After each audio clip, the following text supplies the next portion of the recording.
যদি আমি বলি পৃথিবীতে এমন একটি পাহাড় আছে যা দেখতে ঠিক রংধনুর মতো, আর সেটি কোনো মানুষের তৈরি নয়, সম্পূর্ণ প্রকৃতির সৃষ্টি, বিশ্বাস করবেন?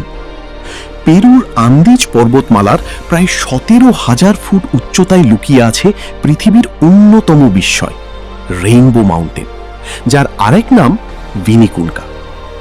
দূর থেকে দেখলে মনে হয় কেউ যেন বিশাল একটি পাহাড়কে রং তুলি দিয়ে এঁকে দিয়েছে। লাল, হলুদ, সবুজ, কমলা, এমনকি বেগুনি রঙও স্পষ্ট দেখা যায়। প্রথমবার এটি দেখলে অনেকে বিশ্বাসই করতে পারেন না যে এটি সম্পূর্ণ প্রাকৃতিক। অনেকে ভাবেন হয়তো মানুষ এই পাহাড়ে রং করেছে, কিন্তু সত্যিটা আরো অবাক করার মতো। হাজার হাজার বছর ধরে বিভিন্ন ধরনের খনিজ পদার্থ এই পাহাড়ের স্তরে স্তরে জমে যায়। লোহার কারণে তৈরি হয়েছে লাল রং, সালফার আর অন্যান্য খনিজের কারণে এসেছে হলুদ, তামা ও বিভিন্ন খনিজ মিলে তৈরি করেছে সবুজ। আর এভাবেই প্রকৃতি নিজেই এঁকেছে এই অসাধারণ ক্যানভাস। কিন্তু আরো অবাক করার বিষয় হলো, অনেক বছর ধরেই এই পাহাড়ের রং মানুষের চোখের আড়ালেই ছিল, কারণ পুরো পাহাড়টি বরফে ঢাকা ছিল। জলবায়ুর পরিবর্তনে ধীরে ধীরে বরফ গলতে শুরু করলে একদিন পৃথিবীর সামনে উন্মোচিত হয় এই রঙিন বিস্ময়। আজ এটি বিশ্বের অন্যতম জনপ্রিয় পর্যটন স্থল।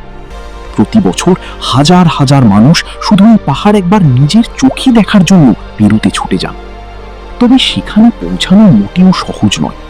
উচ্চতা এত বেশি যে অনেক পর্যটক শ্বাসকষ্ট, মাথা ঘোরা এবং ক্লান্তির মতো সমস্যায় পড়েন। তাই স্থানীয়রা প্রায় কোকা পাতার চা পান করার পরামর্শ দেন, যাতে উচ্চতার সঙ্গে শরীর মানিয়ে নিতে পারে। পাহাড়ে ওঠার পুরো পথ জুড়ে দেখা যায় সবুজ উপত্যকা, বরফে ঢাকা দূরের পর্বত, আর নির্ভয়ে ঘুরে বেড়ানো আলপাকা ও লামা। মনে হয় আপনি যেন পৃথিবীতে নয়, অন্য কোনো রঙিন গ্রহে এসে পড়েছেন। সূর্যের আলো যখন পাহাড়ের গায়ে পড়ে, প্রতিটি রং আরো উজ্জ্বল হয়ে ওঠে। সকালের আলো, দুপুরের আলো আর বিকেলের আলোয় একই পাহাড়কে 3 রকম সুন্দর লাগে।